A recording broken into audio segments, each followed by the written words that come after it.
el daño estructural. Vamos a ver, por ejemplo, qué es el daño, qué es la fisura, cuál es el mecanismo de fisuramiento, la afectación de los elementos por fisuramiento, el daño y la energía. ¿Cómo podemos hacer una evaluación estructural? La vulnerabilidad sísmica.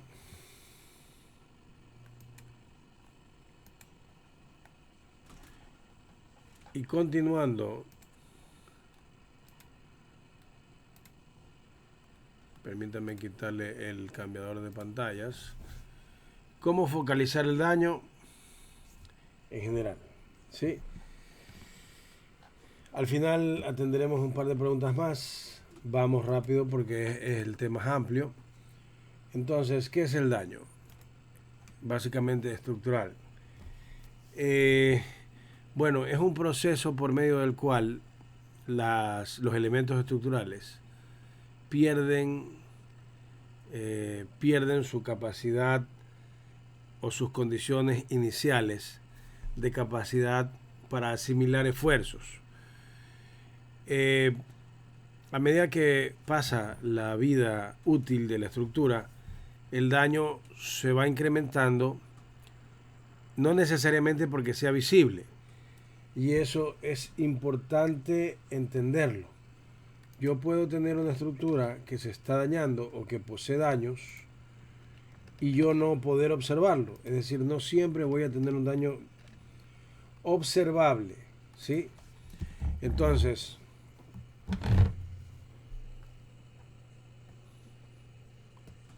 el daño estructural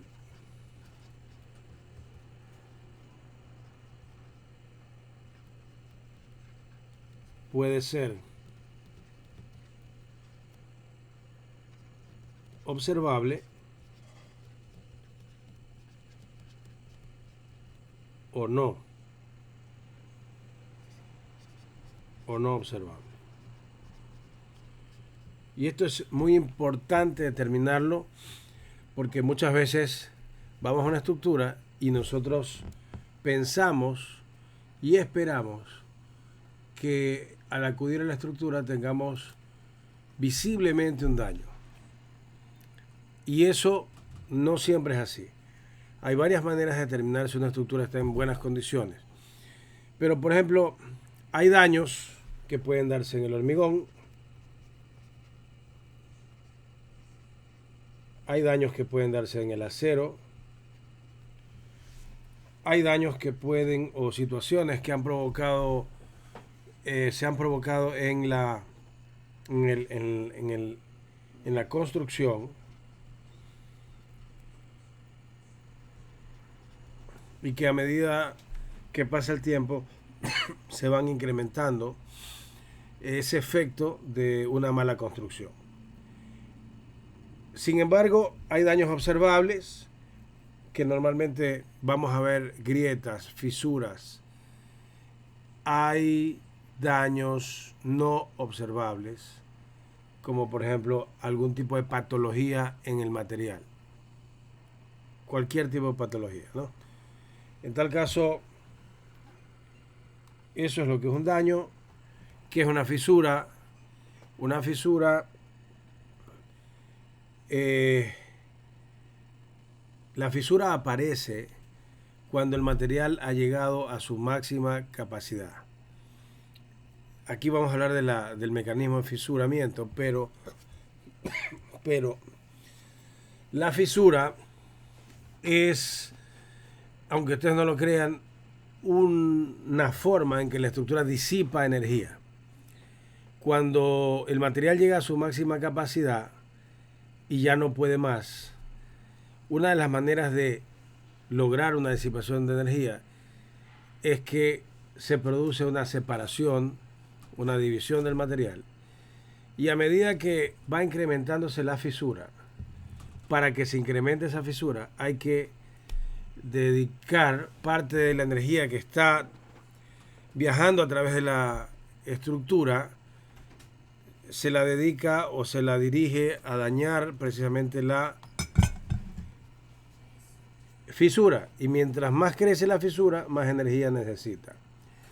Por eso es un mecanismo de disipación de energía y nosotros la observamos a través de la formación precisamente en cualquier bloque.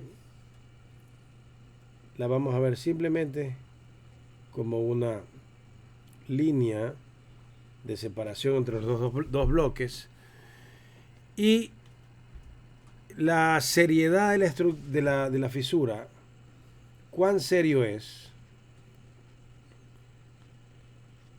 se mide básicamente por la separación, ¿no?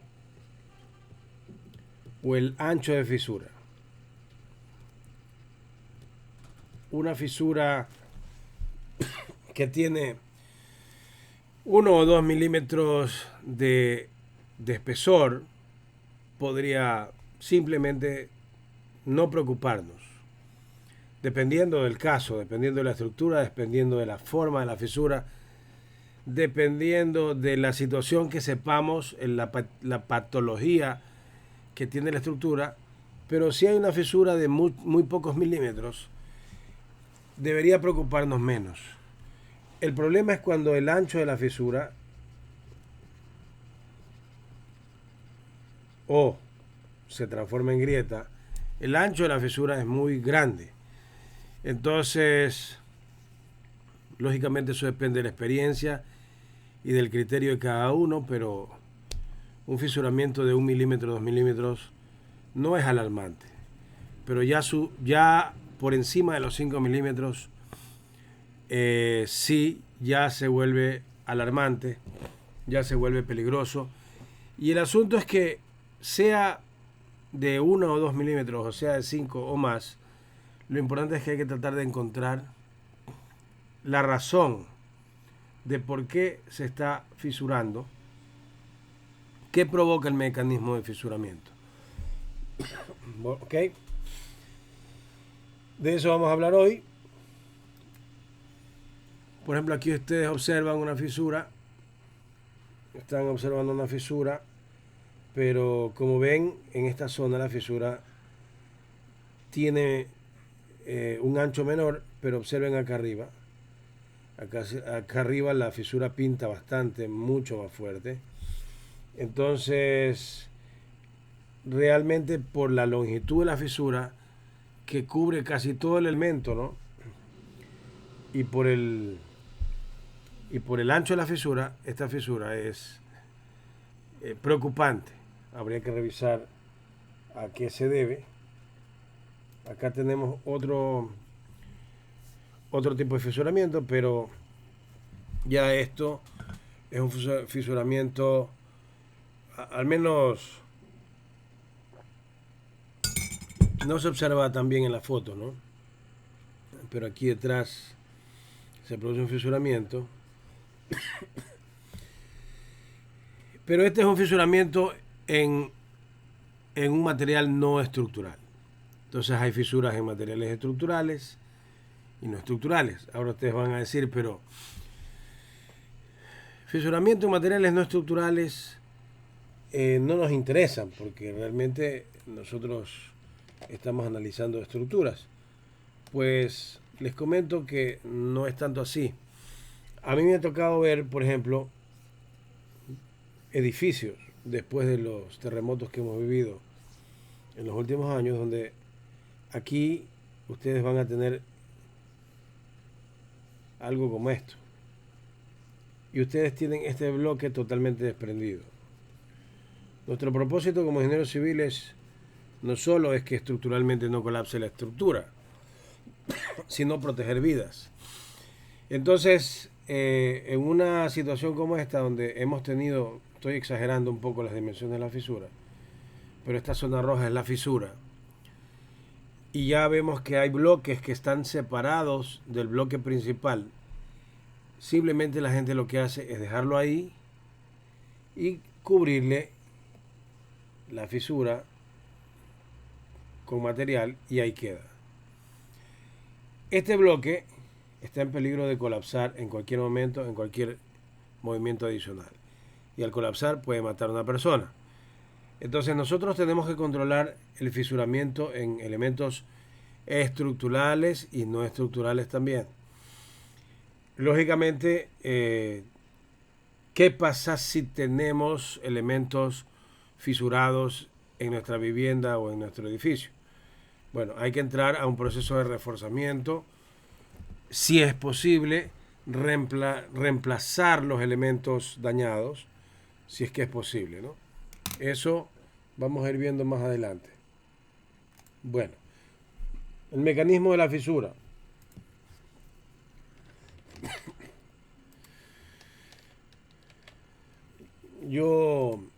Mi maestría es en elementos finitos y ahí vimos una materia que se llama Infinitesimal Mechanics, mecánica infinitesimal. Es una mecánica que estudia la materia en pedazos muy pequeños. Entonces, realmente esa materia fue un poco complicada, pero nos obliga a dividir la materia en una malla, toda representada por fórmulas matemáticas. Cada nodo está representado por fórmulas matemáticas. No voy a ahondar en eso en este momento, pero ahí viene un mecanismo que se llama Fracture Mechanics, la mecánica de la fractura. Entonces, en efecto, cuando tenemos nosotros, sí, pongamos el ejemplo de una viga que está deformada, aquí se provocan esfuerzos de tensión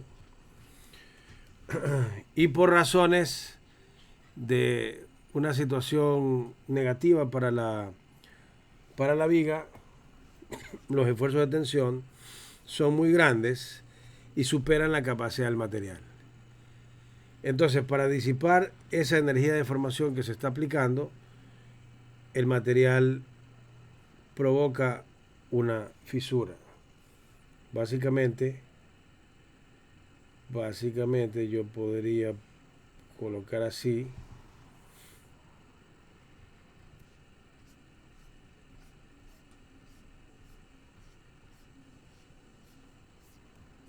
Esa es la cuadrícula de la cual yo les hablaba.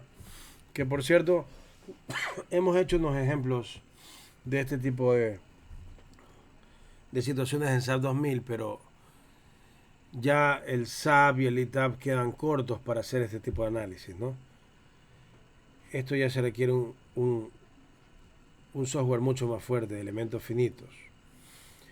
En tal caso, como ustedes ven ahí, y tal vez podríamos dibujar así.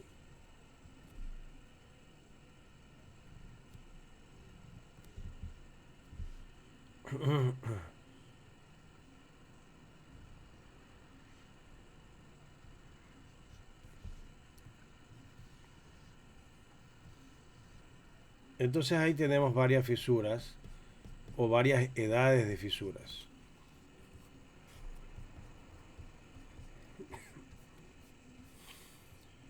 La fisura comienza, y por eso les decía, es importantísimo medir cuál es el espesor de la fisura, porque toda fisura, ninguna va a empezar grande, toda fisura va a empezar en milímetros, como la que tenemos aquí.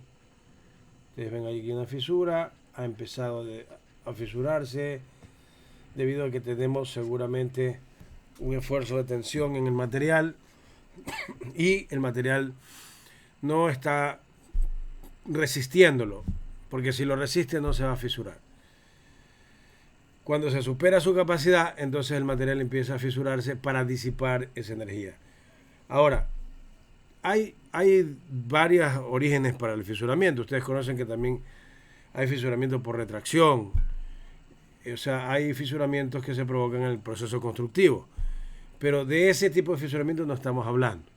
Ahora, ese tipo de fisuramiento, ustedes saben claramente que las fisuras son pequeñas, menores a 1 milímetro. Primero. Segundo, son totalmente irregulares. Son como como, una culebra, ¿no? No tienen una dirección específica. Cuando hablamos de fisuramiento debido a situaciones estructurales, nosotros vamos a tener ángulos definidos y ángulos que podemos estudiar, ya que el fisuramiento se está provocando por esfuerzos y esos esfuerzos tienen direcciones principales y por eso el fisuramiento se produce en direcciones principales. Entonces, el asunto es que una vez que ocurre este fisuramiento pequeño, puede ser que nosotros no le demos importancia. Pero resulta que si tenemos un problema estructural, el fisuramiento va a ir en aumento. Una de las maneras de controlar una estructura, si es que tiene un problema estructural, es que ustedes van en algún momento y observan la fisura de un tamaño, regresan después de un par de meses y la fisura tiene ya un tamaño mayor. Eso es claramente una indicación de que la estructura tiene un problema estructural, un problema de materiales y que los esfuerzos que se están provocando en la estructura superan la capacidad del material de alguna manera y el material está respondiendo con una fisura. Como ustedes ven, el fisuramiento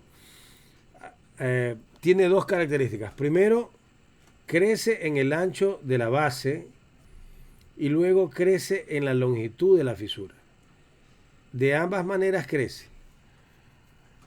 Entonces, mientras esto se separa más, esta longitud crece más. ¿Ya?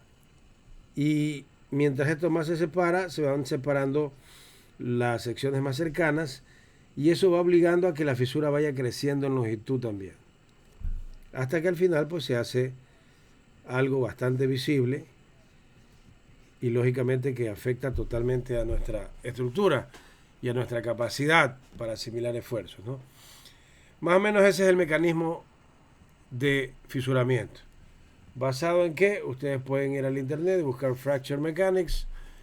No creo que les sea, o sea, no es un área tan fácil, no es tan agradable porque es full matemáticas, pero para los que sean curiosos, busquen en el internet Fracture Mechanics y ahí van a poder determinar cómo es el mecanismo de una fractura. Y es muy interesante, ¿eh? Es muy interesante porque podríamos hacer solo un doctorado dedicado a estudiar cómo se fisura un hormigón, por ejemplo. ¿Ok? Bueno. Sí, y me preguntaba un amigo dónde se producen los fisuramientos. Bueno, como cuando se supera la capacidad del material, yo voy a tener fisuramiento. Pero más o menos se considera que en una pared de bloques, por ejemplo, cuando vamos a tener un drift mayor al 1%, ya se considera que después del 1% ya la pared de bloque empieza a generar fisuras. Importantes además, ¿eh? Es decir, por eso es que hay normas que limitan el drift al 1%. ¿Por qué? Porque la mampostería la mampostería es sencilla, ¿no? La normal no va a resistir más del 1% de desplazamiento lateral y entonces en ese momento va a empezar el fisuramiento y las grietas, ¿no? ¿Verdad? Y vamos a tener un daño en este elemento no estructural que puede llevarlo al colapso,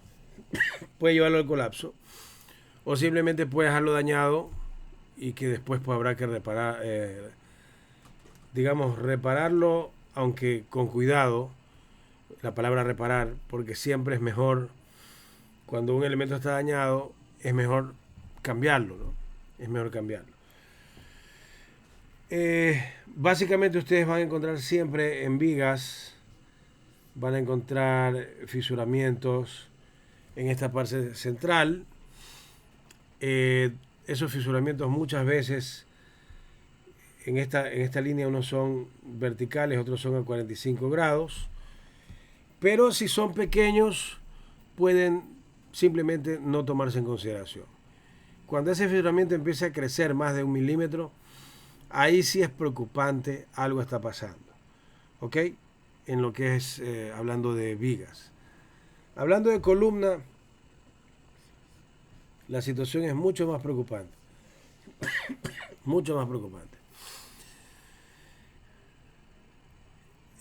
No deberíamos tener fisuramiento en columnas. Deberíamos evitarlo lo que más se pueda. Cuando veamos una fisura, no nos asustemos a la primera, porque puede ser una fisura que solamente está afectando la parte exterior, el enlucido o el recubrimiento. Pero es importante indagar si esa fisura que estamos viendo traspasa el recubrimiento y llega al ámbito estructural. Es muy importante determinar eso. Si para eso ustedes tienen que picar, se pica, la cuestión es que determinemos que si esas fisuras llegan hasta adentro. Por eso les digo, un fisuramiento de 1 milímetro en el exterior no me habla de que ese fisuramiento ha llegado al interior. Me habla tal vez de una afectación del ambiente, del intemperismo, ¿no? Pero en tal caso, las fisuras en columnas son más peligrosas. Si yo voy a un edificio y empiezo a ver fisuramiento en columnas, señores, eso sí hay que empezar a estudiarlo, a ver por qué se produce.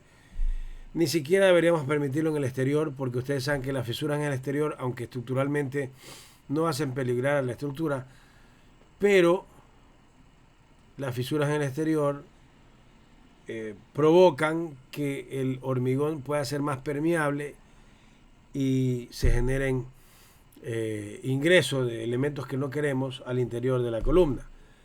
Por eso mejor es evitarlo. Sin embargo, aquí en las columnas vamos a tener fisuramientos que se forman a 45 grados. Ustedes probablemente habrán visto columnas falladas en cruz. ¿Ok? Ese tipo de fisuramiento en columnas es muy peligroso. Lo importante es medirlo. Para eso hay un fisurómetro. Yo tenía por aquí una figurita de un fisurómetro. Hay aparatos que miden ya las fisuras y le dicen a ustedes pues si vale la pena tomarlo en cuenta o no.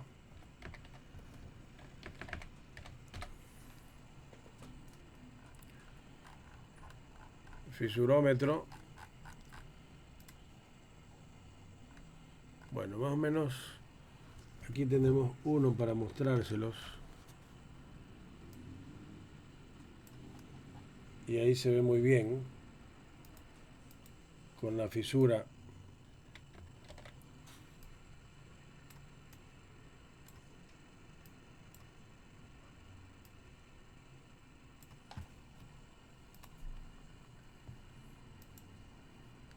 Ahí podemos ver el aparato, el fisurómetro, uno de ellos, que precisamente me está dando las dimensiones o el ancho de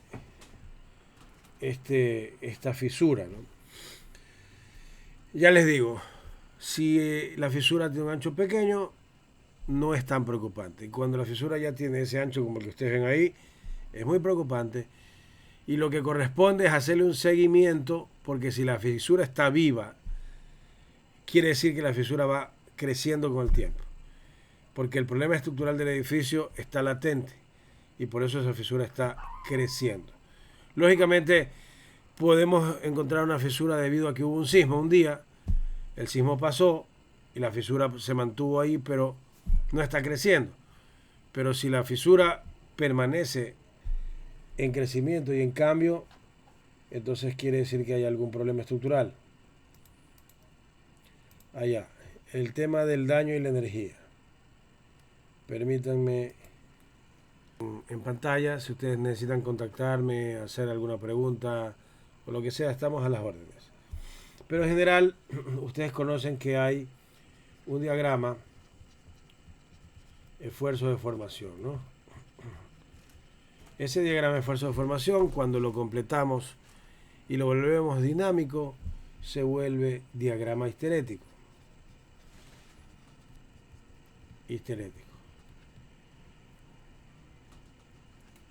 ¿Ok?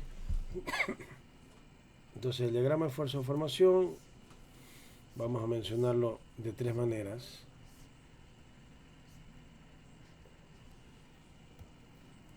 En el caso elástico, el diagrama de esfuerzo de formación va a ser una línea donde vamos a definir que existe una relación constante entre sigma y épsilon.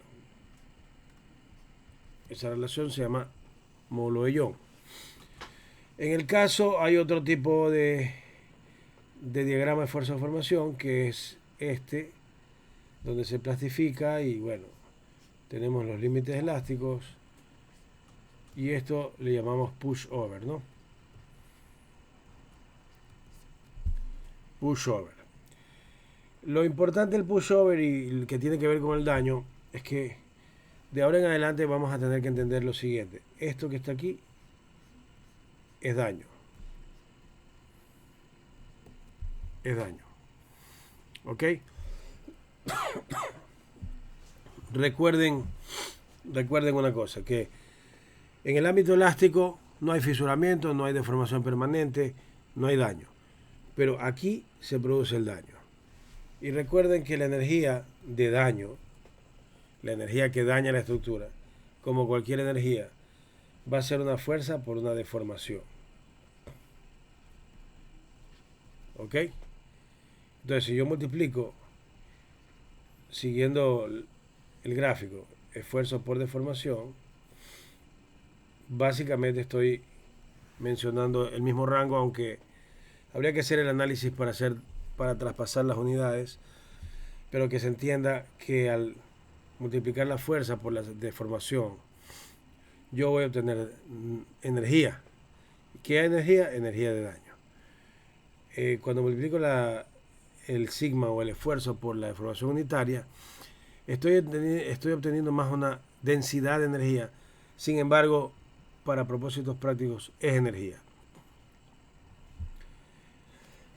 Y básicamente, como esto es sigma y esto es épsilon, estoy calculando el área bajo la curva de ese rectángulo. ¿Ok?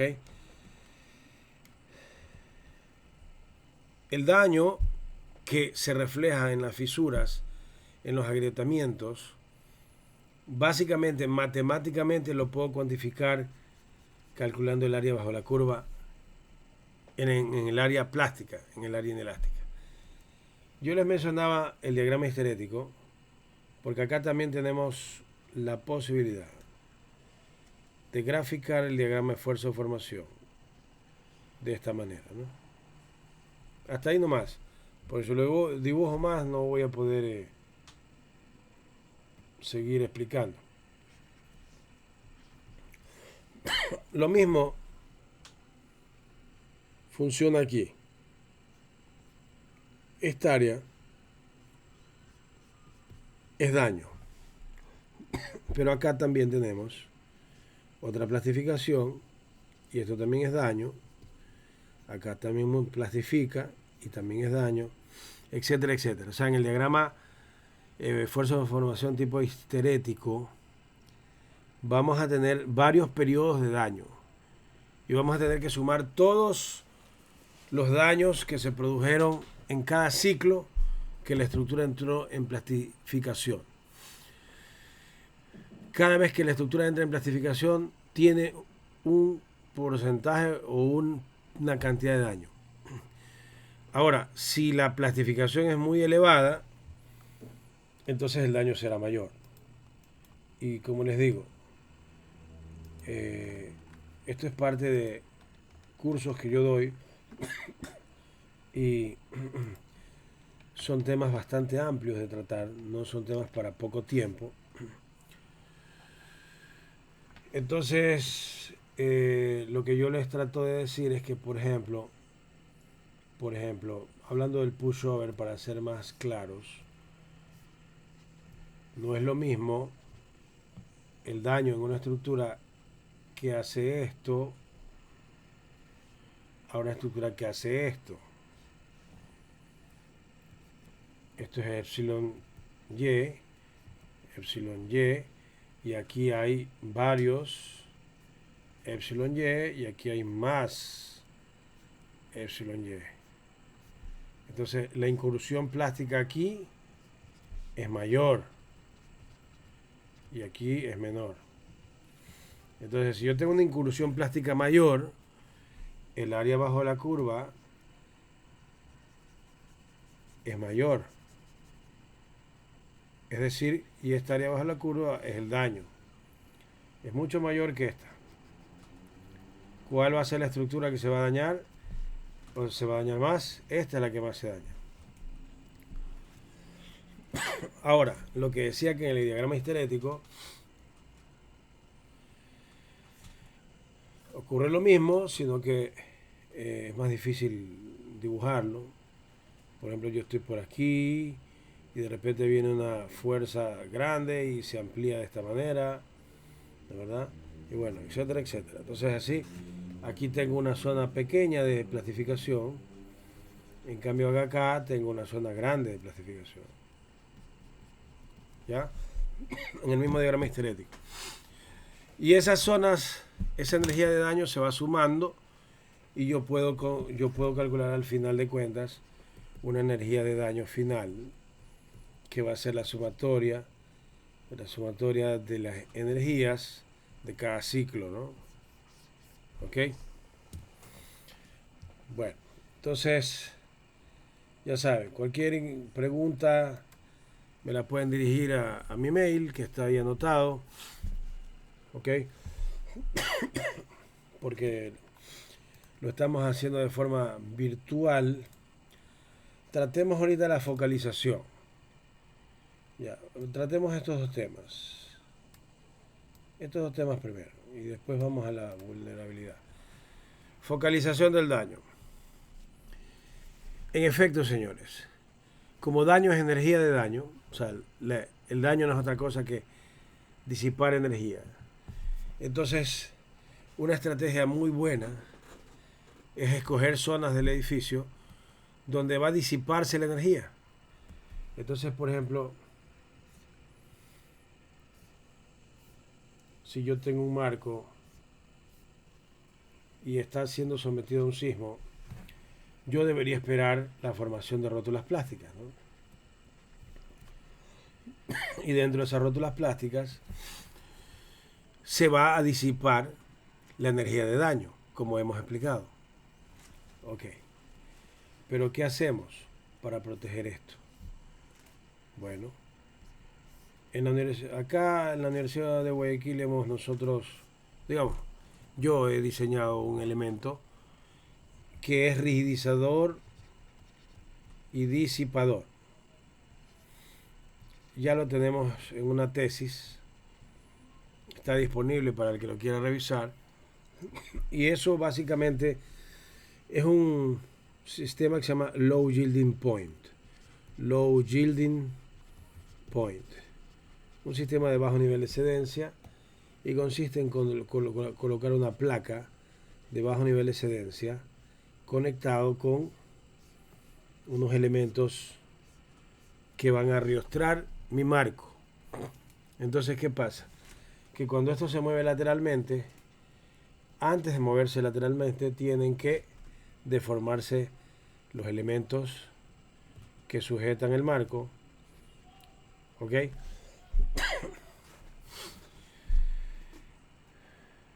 Y sí se van a deformar. Pero para deformarse estos elementos también tienen que deformar la placa que está aquí. Entonces, para deformarse el elemento rojo, primero tiene que deformar el elemento azul. Y para deformarse el azul, tiene que formar el amarillo. Y resulta que el amarillo es intencionalmente un elemento de bajo nivel de excedencia. Entonces, el primer material que va a entrar en cedencia o en plastificación es la placa amarilla. Esa es la primera en este sistema. ¿Por qué? Porque es de bajo nivel de excedencia. Por lo tanto, es la que primero va a llegar a la excedencia. Y si llega primero, entonces ella va a empezar a disipar la energía. Y de esa manera, esa energía que se disipa aquí no va a afectar a los elementos de acá. Entonces lo que va a ocurrir es que estas rótulas plásticas ya no se formen o se forman en menor proporción. Porque van a disipar menos, porque parte de la disipación o casi toda la disipación se ha pasado al sistema disipador, que también le llaman fusible. ¿Por qué? Porque después del sismo, esta placa está dañada, lógicamente, porque recibió toda la energía y se deformó, pero después del sismo se cambia la placa y tenemos de nuevo la estructura funcionando sin ningún problema, porque la energía no se desgastó, no afectó, no dañó los elementos estructurales, sino el elemento fusible.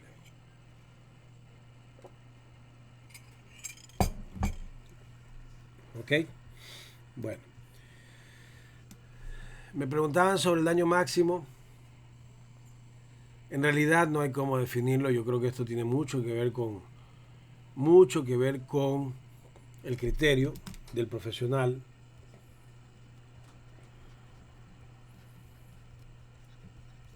O sea, ¿cuál es el daño máximo aceptable? Tiene que tener el criterio del profesional. Es importante entender que para poder responder a esta pregunta, que es lo máximo que voy a yo permitir como especialista que tenga mi estructura, yo tengo que hacer una evaluación de la estructura. Es importantísimo, señores. Evaluarla. No puedo al ojo determinar si un fisuramiento, un agrietamiento es razón de que la estructura ya no sirva. ¿Qué evaluaciones podemos hacer? Claro, pueden hacer evaluaciones visuales, podemos hacer medición de resistencia del hormigón, ¿no? Podemos tratar de determinar el estado de las varillas.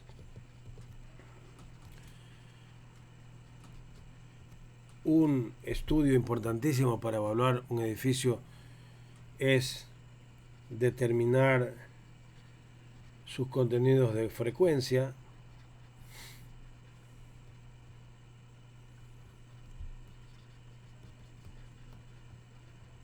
y su periodo natural, que tiene que ser un periodo natural que esté relacionado con el periodo natural de nuestro modelo, ¿eh?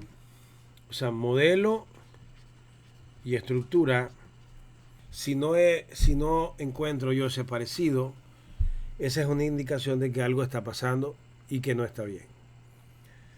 Entonces, yo debo hacer una serie de estudios para determinar qué es lo que está pasando con la estructura.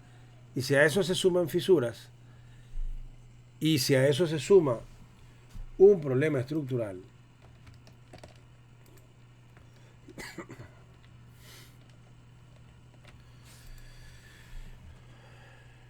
en Miami se cayó hace poco un edificio. Hay muchas teorías de por qué se cayó, ¿no? Varios especialistas dicen diferentes cosas. Inicialmente se dijo que era por un asentamiento, que había un asentamiento constante, pero yo leí el informe de la autoridad que hablaba del asentamiento, pero el asentamiento hablaba de un asentamiento de 2 milímetros al año. Y señores, 2 milímetros al año no es una razón para que una estructura colapse. Leí un informe privado de un ingeniero, un técnico contratado para el análisis del edificio, y él mencionaba el aparecimiento de fisuramiento. Habían fisuras, y que esas fisuras iban en crecimiento. Él dio la voz de alarma y dijo que para reparar el edificio se necesitaban más o menos $5 millones, nadie le dio importancia y el edificio se cayó. Definitivamente, algunos decían que era por asentamientos diferenciales, otros decían que era porque había fallado la cimentación, pero si hubiera sido esa la razón, el edificio no hubiera colapsado como colapsó. El edificio colapsó totalmente y casi a la par. Eso me habla a mí de una falla, de algo que ocurrió en todo el edificio. En todo el edificio. Puede ser que estaba funcionando mal el hormigón, que los aceros estaban funcionando mal. Y básicamente, si se hubiera hecho una evaluación como la que estamos planteando aquí, bueno, y si se hizo, ¿no? Si se hizo la evaluación, se hubiera hecho caso a la evaluación, entonces se hubiera salvado el edificio. ¿Qué pasa cuando un edificio está en estas circunstancias? Bueno, se lo tiene que someter a un proceso de reforzamiento. Reforzamiento. Ya hablamos, acá hablamos de que es muy útil para una estructura focalizar el daño, y bueno, aquí podemos usar arriostradores, disipadores, rigidizadores, voy a ponerlos a todos en el mismo bloque, ¿no? E inclusive aislantes de base. Son los elementos que nos ayudan para disipar energía. De alguna manera, ¿no? No vamos a entrar en detalle porque el que disipa es disipador. No todos son disipadores. Pero de alguna manera nos ayudan a que el daño no sea tan fuerte. Pero también, si la estructura está muy deteriorada, entramos en un proceso de reforzamiento. Hay que reforzar vigas, columnas. Cuando hablamos de reforzamiento, lo primero que se nos viene a la mente es fibra de carbono, ¿no? Sino que es muy cara. Pero hay otras maneras, ¿no? Tenemos los encamisados. Tenemos muros de apoyo. Tenemos arriostreamientos, pero no de los que hemos mencionado anteriormente, sino generales. Por ejemplo, si yo sé que la estructura está en malas condiciones, yo podría buscar hacerle un exoesqueleto. Son soluciones que se utilizan, ¿no? Entonces yo sé que está en mal estado, entonces le coloco un elemento externo en buen estado y cruzo para el otro lado y ahí veo si lo uno con otro elemento que baje por acá, ¿no? Y que llegue hasta abajo. Y entonces le hago un refuerzo externo para ahí amarrar los elementos originales que están en mala situación. ¿Ok? Bueno. Como les digo, responder la pregunta de cuál es el daño máximo es complicado. Sin embargo, una estructura donde yo voy y veo varios fisuramientos y agrietamientos en columnas o pandeamiento, cualquier situación que yo vea anómala en las columnas es muy peligroso. Es muy peligroso. Si ocurre en una sola columna, bueno. Si ocurre en varias columnas, es peligroso. Entonces hay que ya tomar medidas urgentes ahí. Ya vamos a ver en los métodos de evaluación que tenemos aquí, que les voy a presentar. Básicamente, ahí matemáticamente hablamos de que la estructura que supera el 60% de daño ya debe ser deshabitada.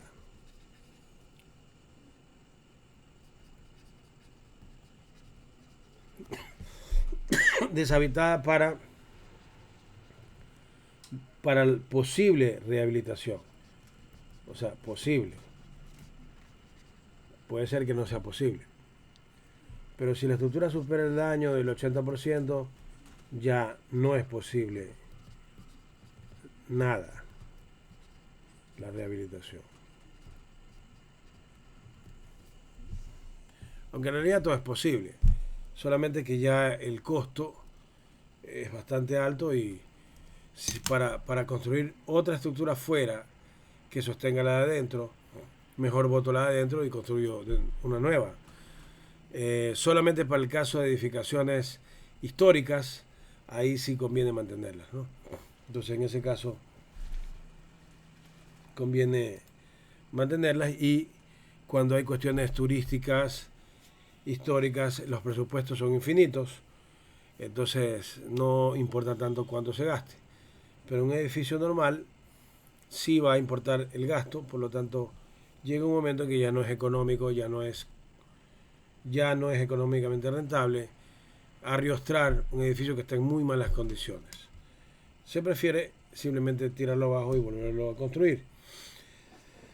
Bueno, vámonos al asunto nuestro. Tenemos dos tesis desarrolladas.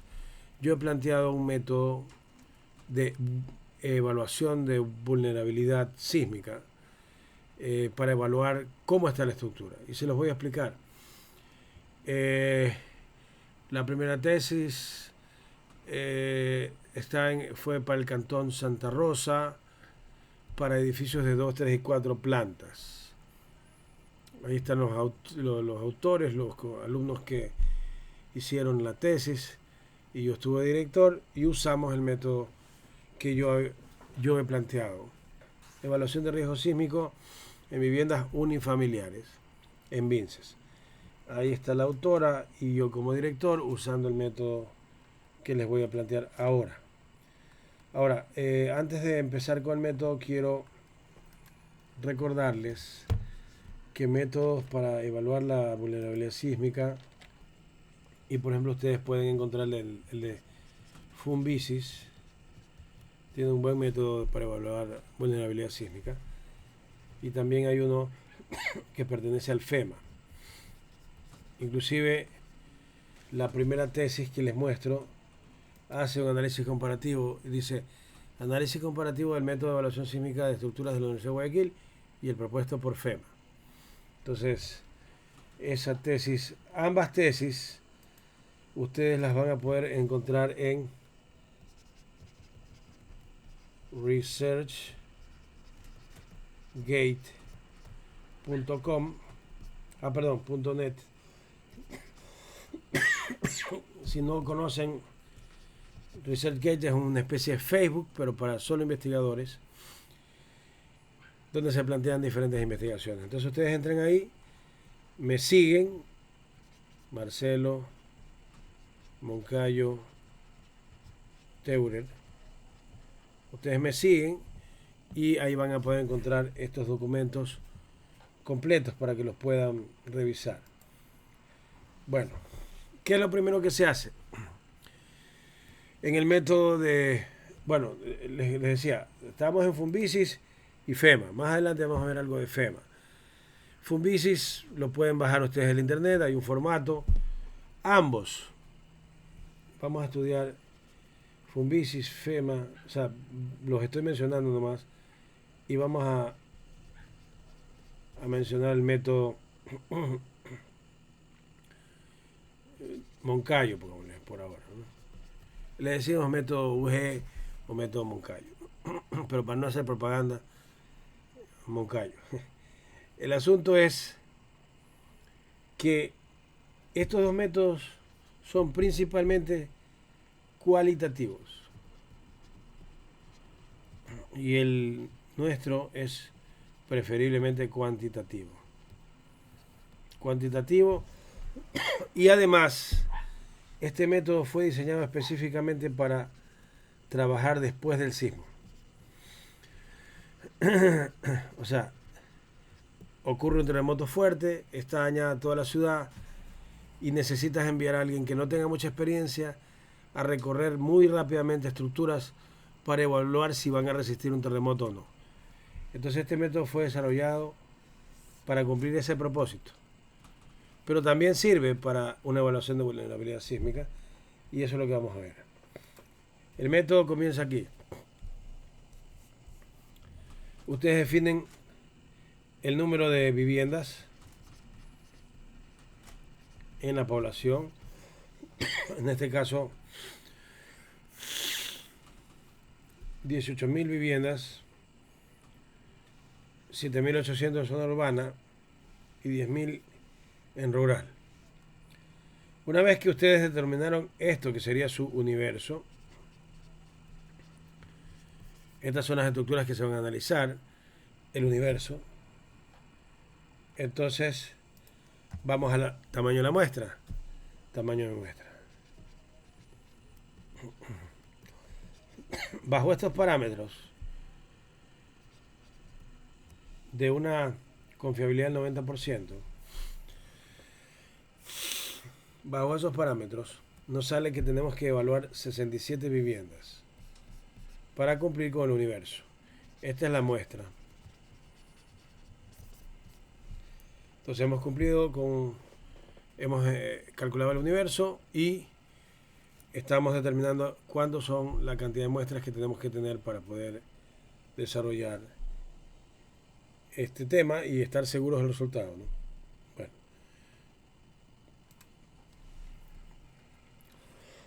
Se fue a las viviendas, se levantó qué tipo de columnas tienen, cuántas columnas son, porque como son unifamiliares, algunas no tenían losa arriba, solo eran unos pilares y un techo, nada más. ¿Okay? Como ya se fue, a ver si podemos revisar un poquito, pero el daño que se encontró fue en la estructura número 11, 0, en la 12, 1%, en la 13, 7,86. ¿Cómo determinamos ese daño? Vámonos acá. A ver si encontramos. Creo que esta es. Sí. Esta es nuestra evaluación. Este es nuestro sistema de evaluación. Ustedes, por ejemplo, tienen aquí, miren, hormigón armado, o sea, tipo de estructura, hormigón armado. Inspección exterior, dice daño total, daño parcial, estructura inclinada por asentamiento, asentamiento de edificación, sin daños. Hemos puesto sin daños. Lógicamente, esta evaluación no la estamos haciendo después de un sismo. Si le hiciéramos después de un sismo, seguramente aparecerían muchos valores aquí que no están apareciendo. Las estructuras están relativamente reparadas y se las ve bien.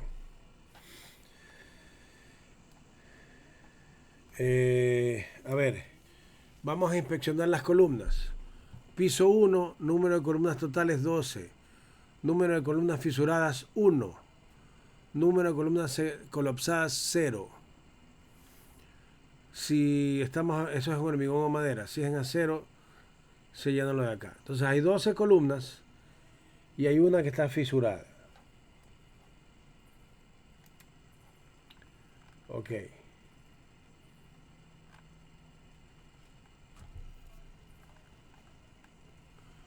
Ya, entonces ustedes pueden ver aquí, si no, esta de aquí es la columna y se llenan las características de la columna. Aquí dice altura, ancho de la columna, ancho 2, ancho de la fisura. AF es ancho de la fisura. La fisura tiene 35 centímetros. Y teta F es el ángulo de la fisura, 15 grados. ¿Ya? Solo hay una columna. Si hubieran 10 columnas, habría que levantar las 10 columnas, ¿no? Y dibujarlas en este cuadrito. ¿Ok? Entonces, gracias a estos datos, vamos a calcular porcentaje de columnas fisuradas. También se calcula porcentaje de columnas colapsadas. Entonces el porcentaje de columnas fisuradas CF es 1 sobre 12 por 100, o sea, el 8.33%. Me disculpan porque, como les digo, estoy un poquito indispuesto. Entonces, esa es la razón de que me ausento por un momento. Bueno, acá tenemos vigas, ¿no? También hay una viga fisurada. Aquí están los datos de la viga. Ancho de la fisura 1 milímetro. Longitud de la fisura 45 centímetros. Ángulo de la fisura 5 grados. ¿Qué se hace?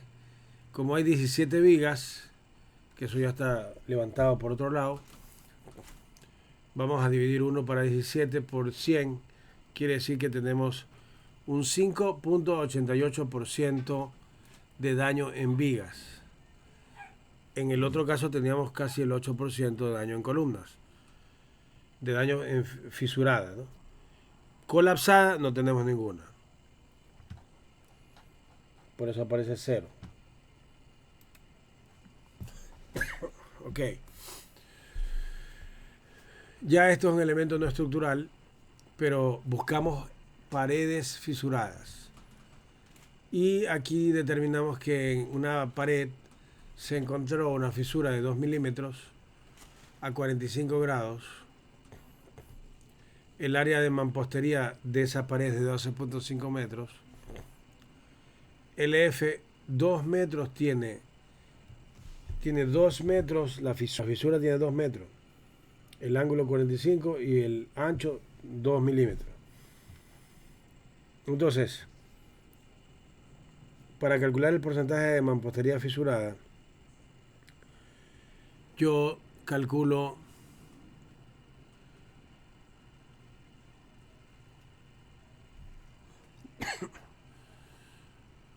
AM es área de mampostería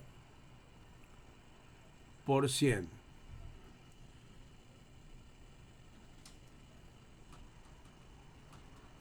Bueno, básicamente debo de calcular el área de toda la mampostería del edificio o de la vivienda y dividir, en este caso, este bloque que es de 12.5 metros, porque es área, metros cuadrados, es un área. Este bloque de 12.5 metros lo divido para el número total de área de mampostería del edificio, que en este caso es 180. Eso quiere decir que mampostería tenga un 7% de fisuramiento o de daño, pero no hay mampostería colapsada.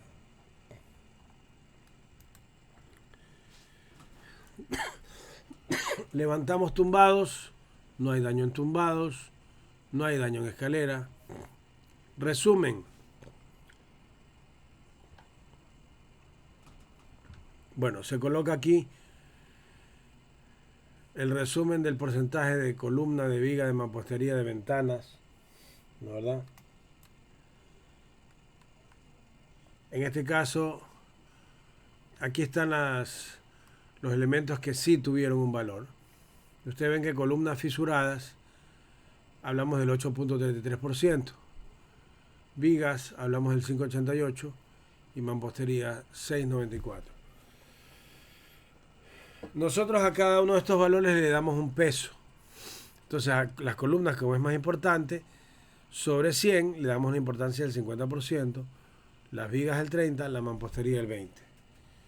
Así que el 8.33 se transforma en 4.17, 1.76 y 1.39, dando un total de 7.32. El daño a esta estructura, ya con toda la cuantificación que hemos hecho, es de 7.32%.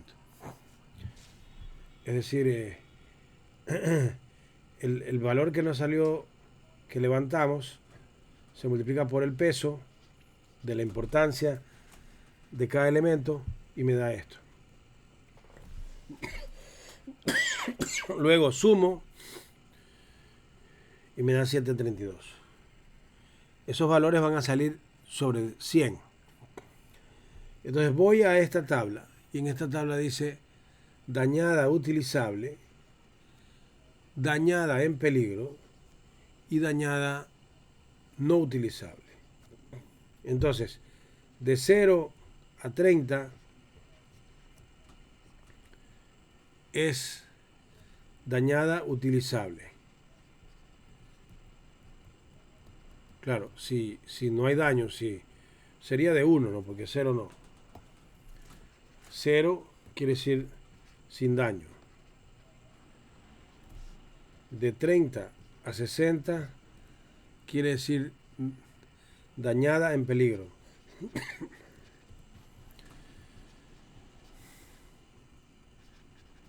De 60 a 100 quiere decir no utilizable.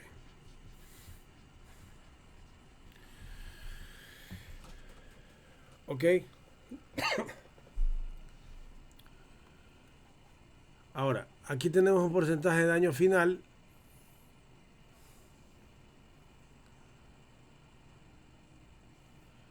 que corresponde, aquí en este valor están elementos estructurales. Me parece que en la otra tabla teníamos los elementos no estructurales. Se hace una sumatoria y entonces se suman los dos, el estructural y no estructural, dándole más peso al estructural por si acaso. Por eso está 2 veces el porcentaje C. Y eso se divide para 2 y nos da 3,66. Más 66, o sea, dañada pero utilizable. Ahí estamos. Ese es el método Moncayo, ese es el método que nosotros hemos propuesto. ¿Y por qué es tan interesante? Porque nos lleva inmediatamente a una hoja de Excel, ponemos los datos y la hoja de Excel nos va a decir qué estructura está utilizable y qué estructura debe ser inmediatamente desalojada. No hay método que ofrezca esa ventaja, ni Fumvisis ni FEMA. Ya. Por ejemplo, dentro de lo que se hace es un levantamiento. Por ejemplo, se estudian las estructuras de una planta, 2 plantas y más de 2 plantas. Dentro de lo que se estudió, el 73% de esa ciudad, sus estructuras son de una planta. El 19% son de 2 plantas. Y el 7% son de más de 2 plantas. Las dimensiones en la columna, la mayoría de estructuras tienen columnas de 20 por 20. Casi el 90% de las estructuras 20 por 20. Apenas el 7,5% de 25 por 25. Y solo un 5% de 30 por 30. E inclusive hay 1,5% de 15 por 15. Eso es muy importante para este método, más o menos saber. Ya vamos a ver por qué se hace toda esta cuantificación. En las vigas también tenemos resultados. La mayoría de estructuras cuentan con vigas. No cuentan con vigas. Entre los tres tenemos casi la mayoría de las vigas. ¿Por qué estamos viendo qué porcentaje pesa más en viga y columna? Porque eso nos va a permitir tipificar la estructura. Tipificar la estructura. ¿Ok? No vamos a hacer 70 modelos matemáticos. Vamos a hacer varios tipos. Vamos a seleccionar tipos y vamos a hacer los modelos para los tipos. Los daños que se han levantado a través de la encuesta, el 60% está por debajo del 1, el 30% por debajo del 5 y solo el 5% por debajo del 10. Ya. De esta manera, usando estos porcentajes, observen que tenemos un tipo de columna. Teníamos un tipo de columna de 15 por 15 que tenía un porcentaje interesante. La mayor cantidad estaba en 20 por 20. Entonces se subdivide los de 20 por 20 con vigas. 20 por 20 son el 87%. Pero hay situaciones con vigas de 10 por 20, 15 por 20, 20 por 20, 20 por 30. Entonces, ¿cuáles escogemos? Las de mayor porcentaje. Esta y esta. Las otras las descartamos. Es decir, aquí tenemos ya un tipo o tipo 1. Aquí sale la tipo 2. Aquí sale la tipo 3. Aquí esta sería la tipo 4. Y bueno, aquí también está la tipo 5. ¿Ya? Gracias a eso construimos tipos de estructuras. Ya no vamos a hacer modelos para todas las estructuras. Para las 70, no. Vamos a seleccionar 5 o 10 tipos de estructuras y vamos a hacerle los modelos a esas estructuras. Y aquí están los modelos, vean. 1, 2, 3, 4, 5, 6, 7, 8 y 9.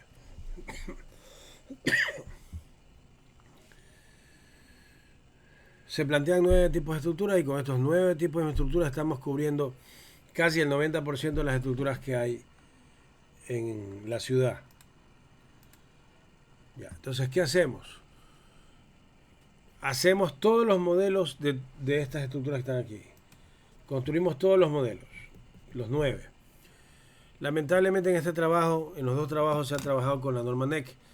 Ya veo que no es correcto trabajar, no es bueno trabajar con la NEC porque la NEC es muy ligera.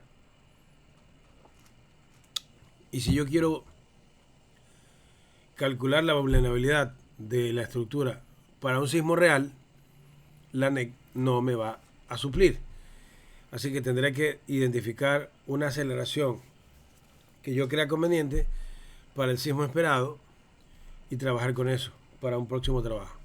Porque ustedes verán que en este trabajo las estructuras salen como que todo resiste. ¿Y eso por qué ocurre? Porque la norma NEC tiene un nivel de factor de reducción increíble y rebaja las fuerzas a niveles que en realidad ya no nos da una seguridad tan fuerte, ¿no? Bueno, aquí tenemos un modelo, uno de los modelos. Calculamos la deflexión de las vigas y controlamos con lo que nos dice el código ACI y resulta que nuestra deflexión es de 350 y el código nos da 480, por lo tanto es permisible. Y como es permisible, no hay riesgo. Claro, si delta fuera mayor que la delta permisible, ahí sí hay que darle un valor al riesgo. Se calcula deflexión, desplazamiento, momento y periodo. Y nos damos cuenta si es que está o no cumpliendo. Ese factor tiene 0. Si no cumple, entonces el factor tiene un valor proporcional a lo que no cumple.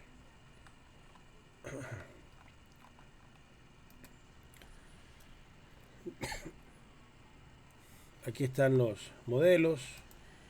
Y esto es lo importante, miren. Se forma una escala de 0 a 1, por ejemplo. Se lo divide en 10. Y si yo estuviese por aquí, entonces he ganado 0,35, ¿no? O sea, el factor valdría 0,35. Bueno, eso lo veríamos con más detalle posteriormente para los que les interese. Es decir, si yo sé que mi valor ideal es aquí, supongo que mi valor ideal sea 5, pero yo puedo decir, a ver, hasta 10 acepto. 6, 7, 8, 9, 10. Entonces, si me saca 8, si estoy por acá, tengo 8. Entonces, ¿qué hago?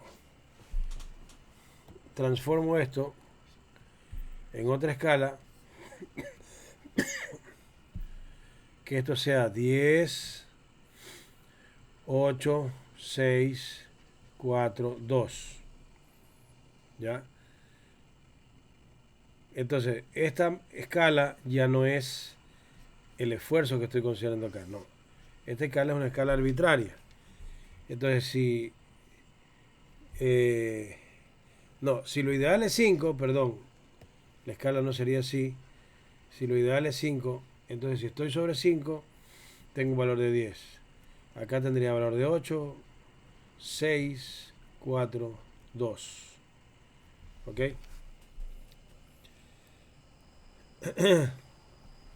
Entonces a la final, este valor me daría un valor de 2. ¿Ya?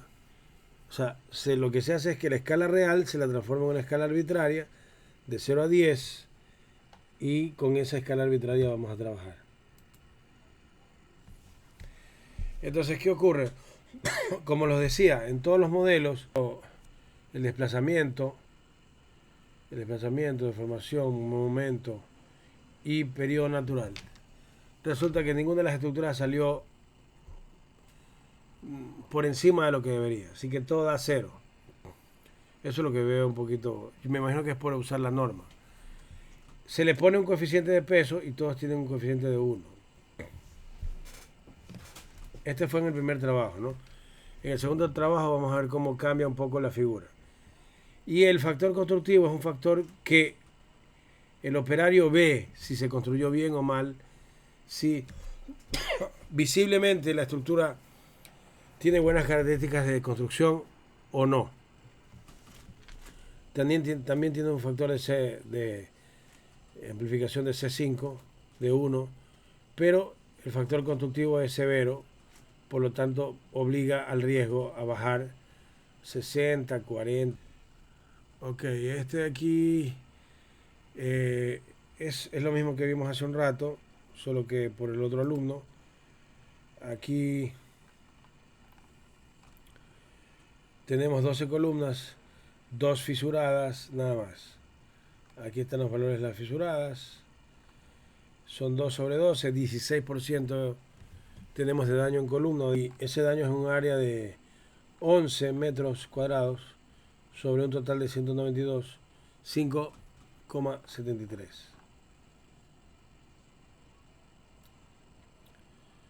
No hay daño en tumbados ni escaleras.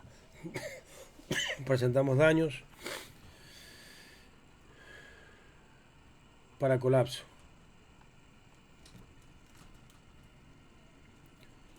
Para estructura que presenta colapso. Este es para estructura que presenta fisuras. Entonces los fisuramientos son 16%, en vigas no hay y en mampostería 5%. Se suma y da 9,49. Es decir que estamos aquí. Es una estructura dañada utilizable. ¿Ya? El porcentaje final, básicamente lo que se hace es sumar el daño, el porcentaje de daño que acabo de determinar, ¿ya? Por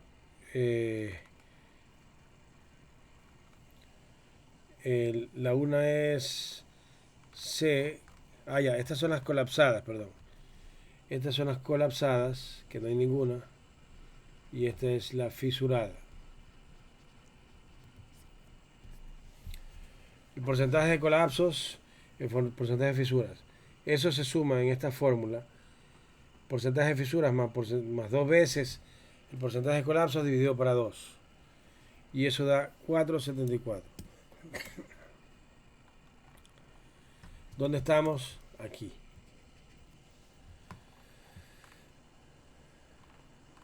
Entonces se determina que es una dañada utilizable.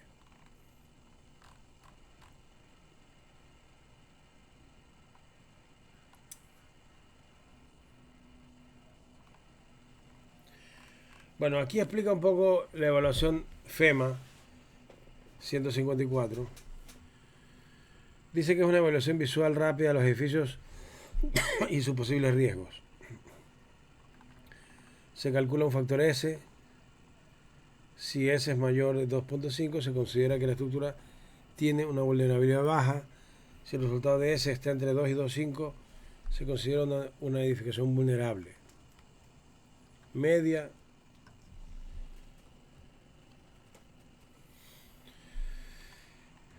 Básicamente eso es lo que dice el FEMA. El FEMA pide esto, se evalúa todo esto, concentración de masa, edificio aledaño, irregularidad en planta, etcétera. Es un método cualitativo. El método Moncayo es cuantitativo. Una vez que tenemos esto, se obtienen los resultados de la tabla y luego vemos si cumple. Si cumple, no necesita reforzamiento. Si no cumple, entonces necesita una evaluación más detallada que va a arrojar a un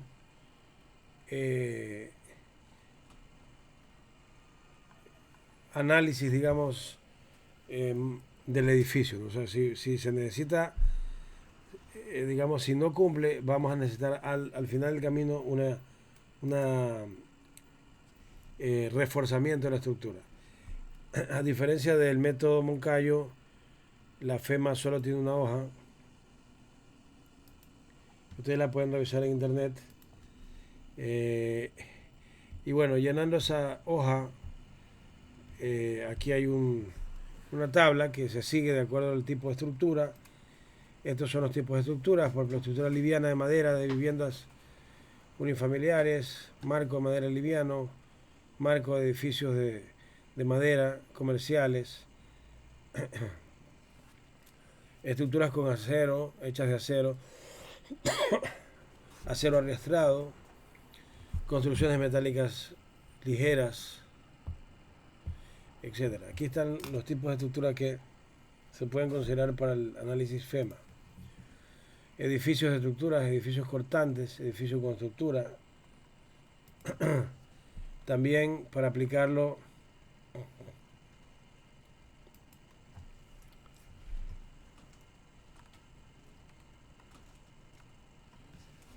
también necesitamos qué tipo de estructura es, si es de hormigón prefabricado, o sea, todas las condiciones constructivas las pide el método FEMA para hacer su evaluación.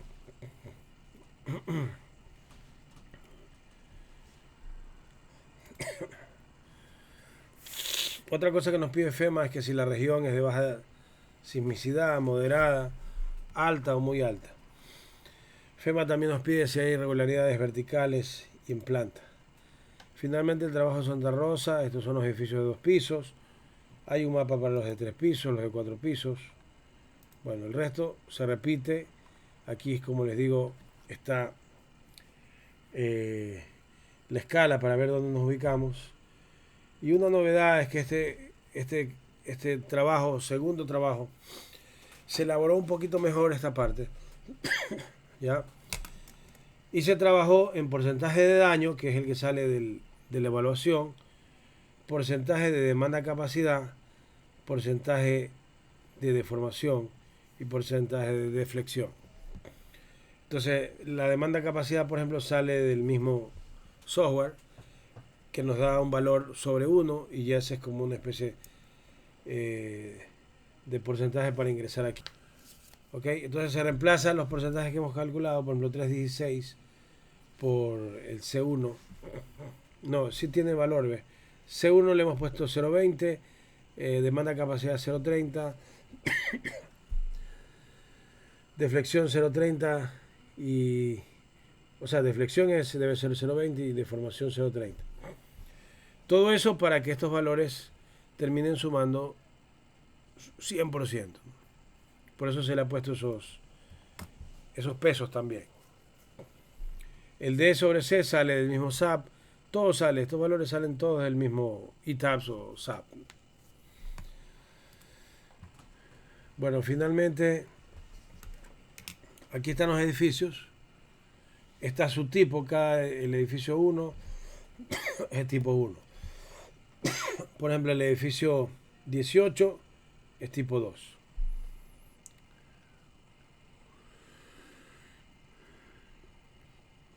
Los daños que se han provocado, por ejemplo, todos los daños son bajos aquí. Pero la estructura 16 Esta tiene un valor bajo, pero no tan bajo, de 3,16%. Ok, con respecto al porcentaje de demanda capacidad, no hay inconvenientes, por eso no se le pone valor. Con respecto a la deriva, tenemos un problema, por eso baja a 86. Y en la deflexión también hay un problema, por eso baja a 78. Aplicando estos valores y metiéndolo en la ecuación que está aquí, le hemos puesto índice de riesgo. Se calculan los valores de índice de riesgo que están acá. Entonces ustedes pueden ver cómo va variando el índice de riesgo. Y aquí podríamos seleccionar cuál es el tipo de estructura menos riesgosa, ¿no? Esa es la intención. ¿Cuál es la menos riesgosa? ¿Cuál es la que es aceptable para habitar y cuál no? Entonces, así evaluamos a través de este método. Se los invito a que lo conozcan. Les invito a que lo utilicen. Es bastante interesante porque da una visión cuantitativa y no cualitativa. Entonces, ojalá lo puedan usar y usar pronto. Como bono de lo de día de hoy les voy a decir que no voy a entrar en explicaciones. Hay un video que explica esto, pero les voy a dar una nueva fórmula para calcular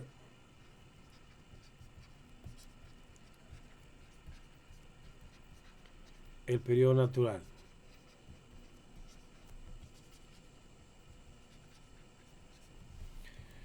Tengan en consideración que el periodo natural va a ser definido. Esta fórmula recién la he generado yo este semestre. El semestre anterior hicimos una tesis sobre esto y de esa tesis que salió una fórmula grande, yo la corté y salió lo siguiente: 0,031 ancho de columna a la 0,031 por HT, donde ancho de columna, o sea, AC es ancho de columna,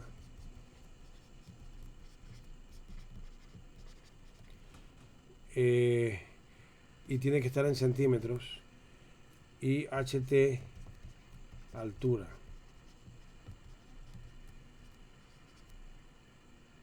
Altura de la estructura total. Y esto tiene que estar en metros. Con esta fórmula van a poder calcular el periodo natural de una estructura de la altura HT con ancho de columna de AC.